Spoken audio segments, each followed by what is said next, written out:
This is the Provoked Prawn, and in this video I'm going to show you how to improve the microphone quality of the Corsair HS80 Max, which I initially didn't think was as good as the original HS80 microphone, but has now been improved with firmware updates, so I'm going to show you how to do that.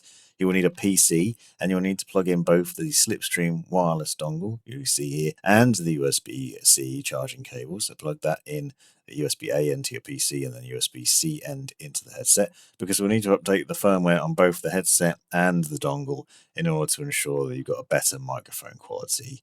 And I want to talk about the steps for doing it because I did have some issues, so perhaps you'll have the same ones and maybe these will help you fix them. So I'm going to quickly show you that. Now you'll need to download and install Corsair's iCue software if you haven't done this already, which if you haven't, you really should anyway, because you'll get SoundID, personalisation settings, and EQ profiles and more this way, so you can get much better sound out of the headset. Once you do that, you'll then see a pop-up about firmware updates, and you can then click to update now. Alternatively, you can go into the device settings under the receiver and the headset, and then look under there and you should see a notification about updating the firmware. Check for updates and apply them, and it will take a little while. I've cut down some of the process because it did take a few minutes to download and install the firmware. And you see here the receiver's gone through the installation process of the firmware update. You may well have a newer version if you're looking at this in the future, but right now you can see this is the version I'm running, and then I had to go through and repeat the same process for the headset, which also has a separate firmware, which is why it's important to plug both of them into your PC and ensure that you're doing both of those and updating them. Now, I had a problem here where the update just randomly failed for no apparent reason, despite the fact that it was plugged in and it was right next to the PC, so there shouldn't have been an issue, and the headset was turned on. Obviously, that wasn't the problem either. It just stopped working and said failed, and then I didn't have an option to start it again. There was just nothing very helpful there, so I thought I'd just quickly show you what I did to fix that and the logic of it. Now, Corsair's iCue software can sometimes be problematic. Usually you want to make sure the first port of call is to make sure that the software is updated. So I just went back into the settings of iCue itself and had a look at the software and firmware updates. You can see it's set to automatically download the latest version.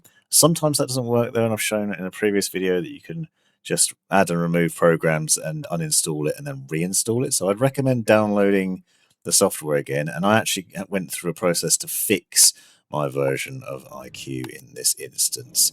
So just simply using the repair tool to repair the version of iCue to make sure that it was running smoothly. I realise I've just told you to basically turn it off and on again. I'm sorry about that, but sometimes these things do work. So then basically go through those steps again. So go into the device settings, check for updates, run the update to download it, and then to install the firmware update. Again, this is on the headset itself, but the same sort of logic will work basically whether you have this issue with the receiver or just with the headset or both. You might not have the problem, it might just install in that way anyway. Obviously, the firmware updates are important to do because it will make a difference, and I hope that Corsair releases another one in future because I still think this doesn't sound quite as good as the original HS80 did. However, it does sound better than it did when I first reviewed it, so I think it's definitely worth doing. Then obviously you can go into the firmware updates on iCue and check to make sure you've got the latest version. So you can see I've got the latest version for both the receiver and for the headset now. And one of the things you can do is you can actually potentially improve things. So if you find that you're picking up a lot of background noise in the microphone, for example, you can use Nvidia's Broadcast technology. So if you have the right graphics card, you've got the latest Nvidia graphics cards, you can use Nvidia's Broadcast, which is an app that's integrated directly into iCue, and you'll see it on the left-hand side here. Broadcast can be used to eliminate background noise and room echo, which is interesting. I didn't actually find that it made much difference for me, but if you've got a particularly noisy room, it might well worth be trying out. So it's something to play around with. Also try adjusting the mic volume in the general settings. I found that knocking it down a little bit below the 100% makes a difference too.